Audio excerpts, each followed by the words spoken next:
Ambassador Kim Woo-jin walked through the long metal hallway of the space station. His black uniform was neat and clean. The buttons on his jacket shined under the bright lights. He had been traveling for 3 weeks to get here. This meeting would decide if humans and aliens could live in peace. The hallway ended at 2 huge doors. They opened with a loud hiss. Woo-jin stepped into a big round room. The ceiling was so high he could barely see the top. Strange lights floated in the air like glowing bubbles. The smell was different here, like metal and something sweet that made his nose wrinkle. 7 alien creatures sat around a curved table. Woo-jin had studied pictures of them, but seeing them in person was still shocking. The largest one looked like a giant bug with 6 arms and eyes that glowed red. Her skin was black and shiny like a beetle. 2 smaller aliens were made of what looked like blue crystal. Light moved inside their bodies like trapped lightning. The others were hidden in clouds of green gas that moved and shifted. The bug alien spoke first. Her voice sounded like metal scraping on stone. "Human creature, I am Council Prime Thexara. You are very small and ugly." Woo-jin did not let his face show anger. He had been warned the aliens would try to make him mad. "Thank you for meeting with me, Council Prime. I am Ambassador Kim Woo-jin. I speak for all humans." Yes, said Thexara. She waved one of her 6 hands. "We know why you are here. Your little species wants to join our great empire. This is good. We will tell you the rules now." One of the crystal aliens began to glow brighter. When it spoke, the voice sounded like singing bells. "Human species will give up all weapons. Human species will move to the edge of space where we tell you. Human species will give us metals, food, and workers every year." The green gas clouds moved closer to Woo-jin. The voice that came from them was like wind through trees. "If human species follows our rules, we will let you live. If not, we will destroy you like we destroyed the others." Woo-jin stood very still. He had hoped this meeting would go better, but he had also prepared for this moment. "Council members, humans want peace. We want to trade with you and learn from you, but we cannot accept these terms." The room became very quiet. The floating lights seemed to dim. Thexara's red eyes got brighter. "What did you say, little human?" "We have studied what happens to species under your protection," Woo-jin said calmly. "The Karathi had 1 billion people before they joined you. Now they have 50 million, and they work in your mines until they die. The Veltari were artists and poets. Now they build your ships and are not allowed to make art." "Those species learned their place," hissed one of the gas clouds. "They serve the greater good of our empire." "That is not peace," said Woo-jin. "That is slavery. Humans will not be slaves." Thexara stood up. She was 3 times taller than Woo-jin. Her 6 arms moved like she wanted to grab him. "You think you can refuse us? Your species has 3 small planets and 12 tiny ships. We have ruled this galaxy for 10,000 years. We have destroyed species stronger than you." Woo-jin reached into his jacket pocket. The aliens tensed, but he only pulled out a small recording device. "I want you to hear something, Council. Prime. This is from human history, from a war we fought against ourselves 500 years ago." He pressed a button. A voice spoke in old human language, then a computer translated it. "We will never surrender. We will fight on the seas and oceans. We will fight in the air. We will fight on the beaches and in the streets. We will never give up." Woo-jin put the device away. That was said by a human leader when his people faced an enemy that seemed impossible to beat. But they did not surrender. They fought until they won. "Foolish words from a dead human," laughed Thexara. "That human's people survived," said Woo-jin. "His enemies did not. Council members, I offer you one chance to change your minds. Work with us as equals. Trade with us. Learn from us, and let us learn from you. This is the path of wisdom." The crystal aliens glowed angry red. The gas clouds swirled faster. Thexara clicked her mouthparts together in a sound like breaking bones. "You dare threaten us?" "I offer you peace," said Woo-jin, "but I also warn you, Humans are different from the species you conquered before. We do not break easily. We do not surrender easily. Push us too hard, and you will learn why we survived when stronger species died out on our world." Thexara slammed all 6 hands on the table. The loud bang echoed through the room. "You have 1 galactic cycle, human. 60 of your days. Accept our terms or we will teach you the same lesson we taught all the others." Wu Jin bowed slightly. "I will take your message to my people. But remember my words today, Council Prime. Remember that we tried to choose peace." As he walked back down the long hallway, Wu Jin activated his communication device. "Base, this is Ambassador Kim. Talks have failed. Send message to Earth Command. Prepare for war." They would not listen to reason. The response came quickly. "Understood, Ambassador. Operation Thunder is now active." Wu Jin smiled sadly. Humanity had hoped for peace, but they had also prepared for war. The aliens would learn soon enough what happened when you pushed humans too far. Captain Lee Minho stood on the bridge of his warship and watched the enemy ships appear. They came out of nowhere like ghosts becoming real. 12 huge alien ships, each one bigger than a city. His own ship looked like a toy next to them. "Sir," said Officer Park So-young, her voice shaking, "they are sending us a message." "Put it on screen," Minho ordered. The face that appeared was the bug alien from the peace talks. Her red eyes glowed with anger. "Human Captain, I am Council Prime Thexara. Your species had 60 days to surrender. The time is over. You will give up now or we will destroy you." Minho stepped forward. "This is Captain Lee Minho of the Earth Defense Force. We will not surrender." Thexara laughed. The sound was like metal breaking. "Look at your tiny ships, human. Look at our great fleet. You cannot win. Surrender and some of your people will live as our workers." "No," said Minho simply. The alien's face got darker. "Then, you will all die. We will start with your colony world. Watch and learn what happens when you refuse us." The screen went black. Minho turned to his crew. "All ships, get ready for battle. Remember what we practiced." Through the big window, they could see the alien ships moving toward the planet New Busan. 3 million people lived there. Families, children, old people who had never hurt anyone. "Sir, the aliens are firing on the planet," reported Lieutenant Choi Jae-sung. His hands were shaking as he worked his controls. Minho watched the bright lights fall from the alien ships, like deadly rain. Where they hit the planet, everything burned. Cities that took 50 years to build were gone in seconds. "Those monsters," whispered So-young. "Now they pay," said Minho. His voice was cold and hard. "All ships, attack formation, Delta. Remember, we don't fight like they expect. We fight like humans." The human ships moved in a pattern the aliens had never seen before. Instead of flying straight at the enemy like other species did, they spread out and moved fast. They were like angry bees attacking a giant. "What are they doing?" Thexara demanded on her own ship. "Why don't they fight properly?" Her second-in-command, another bug alien named Vextar, studied the screens. "They are not following normal battle rules. They are acting strange." The human ships were indeed acting strange. 3 small ships flew straight at the biggest alien ship. The aliens laughed and got ready to destroy them easily. But at the last second, the human ships didn't turn away. They crashed right into the alien ship. "Impossible," screamed Thexara. "No species does suicide attacks." But the humans were not done. More ships loaded with explosives crashed into alien vessels. The alien shields were made to stop energy weapons, not flying ships full of bombs. Lieutenant Choi piloted his small fighter ship toward an alien engine. "For New Busan," he shouted into his radio. His ship hit the alien engine and exploded. The huge alien ship started spinning out of control. Captain Minho watched his brave pilots die to hurt the enemy. Each death made him angrier. "Launch all missiles at the damaged ships. Hit them while their shields are down."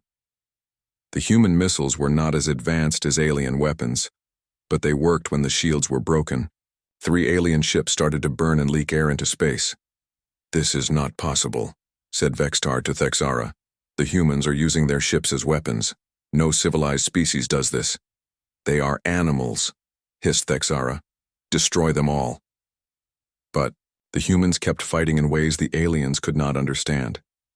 They hid behind asteroids and jumped out to attack. They sent fake signals to confuse the alien computers. They worked together like parts of one big machine. Officer So Young called out numbers as the battle went on. "Enemy Ship 7 is badly damaged. Enemy Ship 3 has lost power, but sir, we've lost 18 ships." Minho nodded. The humans were winning, but the cost was high. Good people were dying. "Keep fighting. Make every death count." After 6 hours of fighting, something amazing happened. The alien ships started to run away.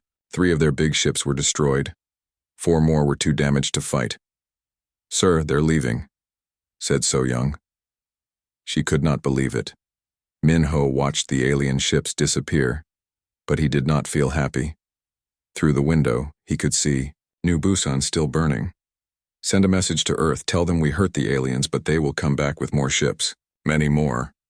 Lieutenant Choi, who had survived when his friend died, looked at the burning planet. "Sir, why did they kill all those innocent people?" "Because they think we are weak," said Minho. "They think if they hurt us enough, we will give up like other species did. They don't understand humans yet." "What don't they understand, sir?" Minho's face was hard as stone. "They don't understand that when you hurt humans, we don't get weaker, we get stronger. And we get very, very angry." On her damaged ship, Thexara looked at the reports. Losing 5 ships to primitive humans was shameful. "Send word to the council. We need 10 times more ships. These humans are not like the others." "What makes them different?" asked Vextar. Thexara's red eyes glowed with worry for the first time in centuries. "They would rather die than surrender. I have never seen this before." Admiral Yoon Hye-jin looked at the big screen in her war room. Red dots showed where alien ships were attacking human worlds. Blue dots showed where human ships were fighting back. There were so many dots that the screen looked like it was covered in tiny lights. 2 years had passed since the first battle. The aliens had come back with more ships just like Captain Minho had said they would. But humans had been busy too. "Ma'am," said Major Kim Yuri, walking up to the Admiral. "The night attack on the alien supply base worked. We destroyed 6 of their ships while they were sleeping." Hyejin smiled. "Good. What about the Karathi?" "They are fighting their alien masters on 12 worlds now. The weapons we gave them are working well. The Karathi were one of the alien slave species. Humans had found them and given them guns and ships. Now they were fighting for their freedom too." Intelligence Chief Nam Dong-woo came over with a worried look. "Admiral, we caught an alien spy trying to steal information about our new weapons. But when we questioned him, he said something strange." "What did he say?" "He asked why we don't surrender when we lose a battle. He said all civilized species surrender when they start losing too many people." Hyejin laughed, but it was not a happy sound. "They still don't understand us." On the screen, a new report came in. Commander Lee Tae-ho was speaking from his ship near the Vega system. "Admiral, we hit 3 alien cargo ships carrying food to their troops. The aliens are getting hungry." "Excellent work, Commander. How are your people?" "Tired but angry, ma'am. We just got news that the aliens destroyed the colony on New Sol. 2 million people were there." Hyejin closed her eyes for a moment. 2 million more dead. The aliens thought that killing human families would make humans give up. They were wrong. It just made humans fight harder. "Ma'am," said Yuri quietly, "we have a problem. The aliens want to trade prisoners." "What's the problem?" "They have 50 of our people, but they want us to give back 500 of their people for them." Hyejin was confused. "Why do they think their people are worth more than ours?" "That's not it, ma'am. They think we will accept the trade because getting any prisoners back is better than getting none back. They say other species always accept trades like this." "What did you tell them?" Yuri smiled. "I told them we want all 50 of our people back or we keep all 500 of their people." "And?" "They said that was impossible. No species asks for equal trades. Hyejin shook her head. The aliens had ruled the galaxy for so long, they forgot that some species might be different. Keep all the alien prisoners. Treat them well, but don't give them back until we get all our people. Dongwu brought more reports. Admiral, our spies say the alien leaders are having big arguments. Some want to make peace with us. Others want to bring their biggest war fleet to destroy Earth. What do most of them want? They want to make us an example. They think if they destroy our home world, other slave species will see it and never rebel again. Hyejin nodded. She had expected this. How long do we have? Maybe 6 months before they gather enough ships. The Admiral walked to the big window and looked out at space. Her ship was hidden inside an asteroid field. Hundreds of human ships were hidden in places like this all over the galaxy. The aliens thought humans only had the ships they could see. Yuri, send a message to all our hidden fleets. Operation Ghost Storm begins now. Yes, ma'am. What about the Korathi and the other rebel species? Tell them to get ready. When the aliens come for Earth, we will hit them everywhere at once. Lieutenant Seomi Jin came running with urgent news. Admiral, we just got a message from the alien. Commander, she wants to talk to you. Put her on screen. The bug alien appeared. It was Thexara, but she looked different now. Her shiny black skin had scars. One of her red eyes was damaged. Human Admiral, I am Council Prime Thexara. I know who you are, said Hyejin coldly. We offer you peace. Stop your attacks and we will let your species live in a small part of space. The same offer you made 2 years ago? No. Thexara's good eye glowed brighter. You cannot win, human. We are bringing our great fleet to your home world. 1,000 ships. Your Earth will burn like your other worlds. Hyejin smiled, and it was not a nice smile. You can try. Why do your people not fear death? Why do you not surrender when we kill your families? Because we are not like the other species you conquered. When you hurt us, we don't get scared, we get mad. And when humans get mad, we do things that scare even ourselves. Thexara looked confused. This makes no sense. Fear should make you weak. Fear makes us dangerous. You should have listened to Ambassador Kim 2 years ago. He warned you what would happen. The alien leaned forward. What did he warn?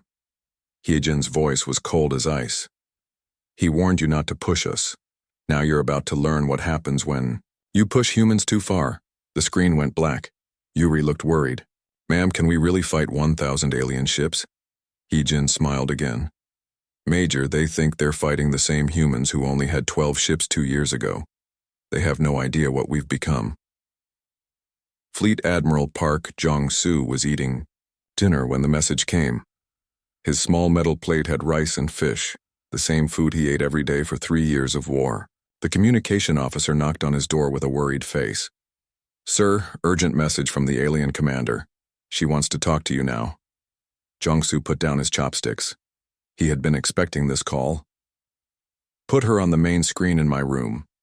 The hologram of the alien bug appeared, but this was not the same proud creature from 3 years ago. Council Prime Thexara looked older and more tired. New scars covered her black skin. One of her 6 arms was missing. Human Admiral, she said in her metal voice. I am calling to give you one last chance. I'm listening, said Jong-soo calmly. We have gathered our great armada, 1,050 ships, the biggest fleet in galaxy history. We are moving toward your Earth now. Jong-soo nodded. His spies had already told him about the alien fleet. It was indeed huge. Thexara continued, surrender your home world to us, and we will let your other colonies live. Your people can work for us, but they will not all die. And if we refuse, then Earth burns. Every human on your home world dies. Your cities turn to glass. Your oceans boil away. We will make sure no life ever grows there again. Jong-soo was quiet for a long moment. Behind the alien, he could see other bug creatures working at control panels. They looked confident and happy. They thought they had already won. Council Prime, Jong-soo said finally. 3 years ago, our ambassador Kim Woo-jin came to you in peace. Do you remember what he said? He made threats like a foolish child. He offered you friendship. He warned you what would happen if you chose war. Thexara laughed, but it sounded forced. Your warnings mean nothing. Look at what we have done to your species. 40 of your worlds are destroyed. Hundreds of millions of your people are dead. Yes, said Jongsu quietly. You have killed many of us, and still you fight. Still you refuse to surrender. What is wrong with your species? Jongsu stood up slowly. Captain Han Minjung, who had been standing quietly in the corner, stepped forward. She had been with Jongsu since the war began. Her face was hard as stone. Council Prime, Jongsu said, let me tell you something about humans. When other species lose their families, they get sad and weak. When humans lose their families, we get angry and strong. This makes no sense. You have spent 3 years teaching us to hate you. Every dead child, every burned city, every destroyed world has made us more determined to end you. Thexara's red eyes got brighter. You cannot end us. We have ruled this galaxy for 10,000 years. Jongsu walked closer to the hologram. And in all those 10,000 years, have you ever fought a species that got stronger when you hurt them? The alien was quiet. Have you ever fought a species that turned pain into power? That turned grief into weapons? Still quiet. 3 years ago, we just wanted to be left alone. We would have been happy to trade with you, to learn from you, to share the galaxy in peace, but you chose to make us your enemies. Jongsu pressed a button on his desk. Lights began flashing on communication panels all over his ship. What are you doing? Demanded Thexara. I'm sending a message, said Jongsu. The same message Ambassador Kim tried to give you 3 years ago. We told you not to push us. Your threats are meaningless. We have 1,000 ships coming to destroy your world. Jongsu smiled and Minjung stepped closer. She had her hand on her weapon even though the alien was just a hologram. Council Prime, you think you're bringing 1,000 ships to fight a few dozen human vessels defending Earth. Yes, you cannot win.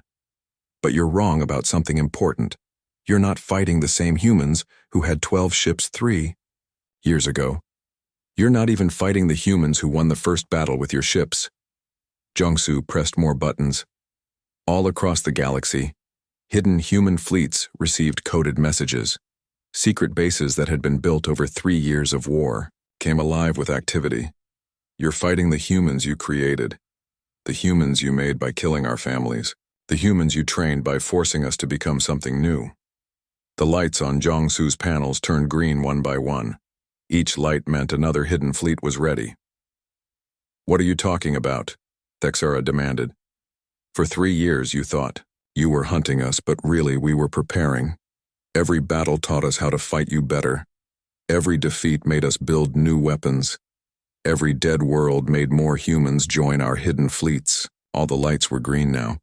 Minjung smiled for the first time in months. Council Prime, you asked what is wrong with our species. I'll tell you. When you push humans to the wall, when you threaten everything we love, we don't break. Jongsu leaned forward, his face serious. We become something that even we are afraid of. And you're about to meet what we've become. The hologram flickered as Thexara tried to respond, but Jongsu cut the connection. Minjung looked at the green lights. Sir, are we really ready for this? Jongsu looked out at the stars. Somewhere out there, 1,000 alien ships were coming to destroy Earth. But also out there, hidden in dark places, were the fleets that would decide the war. Captain, they still think they're fighting a small species trying to survive. They don't know they're about to fight an entire galaxy that's tired of being afraid. Admiral Shin Bora stood at the big window of her warship and looked at what was left of the alien homeworld. Where once a beautiful blue planet had spun in space, now only broken rocks floated around a dying star. The rocks still glowed red from the heat of destruction. 6 months had passed since the Great Armada came to destroy Earth. 6 months since the aliens learned what humans really were. Admiral, said Commander Lee Tae-ho, walking up behind her with a datapad in his hands. The final count is ready. Bora did not turn around. She kept looking at the floating rocks that used to be a world with billions of people. Tell me. The hegemony military is completely gone. No ships, no bases, no weapons. Their government is destroyed. All their leaders are dead. Their factory worlds are either captured by us or by the species they use to control. Tejo paused, looking at his numbers. Survivors across all hegemony species, about 12 million people. Most are hiding on small planets at the edge of space. Bora nodded slowly. An empire that had ruled the galaxy for 10,000 years was gone. Billions of aliens who had thought they were the masters of space were now dead or running away. "Ma'am," said Communications Officer Seo Mi-jin from her station. "We're getting more surrender messages. The Alteran Republic wants to make a peace deal. The Centauri Union is offering to pay us tribute if we don't attack them." "How many is that now?" 47 different alien governments have asked for peace treaties. They're all offering us money, resources, or territory if we promise not to invade them. Bora finally turned around. Her face looked older than it had 6 months ago. The war had been hard on everyone. "And what about our people? How many humans did we lose?" Tejo's voice got quiet. "Total human casualties over 3 years. 800 million dead. 62 worlds destroyed or badly damaged." The number hit Bora like a punch. 800 million people. Families, children, old people, artists, teachers, farmers. All dead because the aliens would not accept peace. Young Lieutenant Oh Jun-ho looked up from his computer station. His hands were shaking a little. "Admiral, I have a question." "What is it, Lieutenant?" Did we go too far? I mean, the hegemony controlled thousands of worlds. We destroyed all of them, even the ones that weren't fighting us." Bora walked over to the young man. Junho had been just 18 when the war started. Now he was 21, but he looked much older.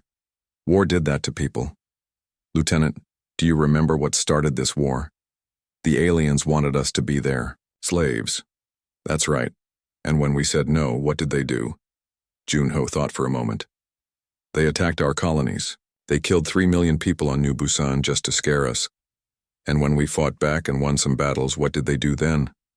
They brought more ships. They destroyed more of our worlds." Bora nodded. "And when we kept fighting, when we helped other slave species rebel, what was their final plan? They brought their great armada to destroy Earth, to kill everyone on our homeworld." "That's right. They came to commit genocide, to murder every human man, woman, and child on our planet." Bora's voice got harder. "Tell me, Lieutenant, what should we have done?" Junho was quiet for a long moment. I don't know, ma'am. We tried peace first. Ambassador Kim offered them friendship. They laughed at us. We tried warnings. They ignored us. We tried limited war. They escalated. We tried prisoner exchanges. They demanded unfair terms. Bora walked back to the window. Every step of the way, we gave them chances to stop, to choose a different path, to accept that humans were not like their other slaves. Mi-jin spoke up from her station. "Admiral, there's something else. The Galactic Information Networks are calling it the human solution. They're teaching it in schools across the galaxy." "What are they teaching?" "That humans always offer peace first, that humans always give warnings, but that when humans finally fight, they don't stop until their enemies are completely gone." Tejo looked at his datapad again. "Ma'am, we're also getting reports from historians. They're studying what happened to the hegemony. They're calling it the fastest collapse of a galactic empire in known history." "How fast?" "From the time our hidden fleets attacked until the hegemony surrendered. 18 days. 18 days to destroy an empire that had existed for 10,000 years. Bora remembered those 18 days. The aliens had been so confident when they attacked Earth. Their great armada of 1,000 ships had seemed unstoppable, but they had never reached Earth's surface. Instead, they had found themselves surrounded by 3,000 human ships that came out of nowhere. Ships that had been hiding in asteroid fields, in empty space, in places the aliens never thought to look. The battle at Earth had lasted only 6 hours. When it was over, the Great Armada was space dust, and human fleets were already attacking every hegemony world at the same time. "Admiral," said Junho quietly, What happens now? Bora looked one more time at the rocks that had been the alien homeworld. Now we make sure this never happens again. We make sure that when humans say, we want peace when other species listen. She turned to her crew. Send a message to all the alien governments asking for treaties. Tell them humanity's terms are simple. Leave us alone, treat your people fairly, and we'll leave you alone. But if you ever threaten human worlds again... Bo-Ra gestured toward the window, toward the floating rocks. Remember what happened to the last ones who pushed us too far. In the distance, a small alien ship was recording everything. Its message would spread across the galaxy. The humans warned them. They always warn first. But when the warnings end, nothing remains.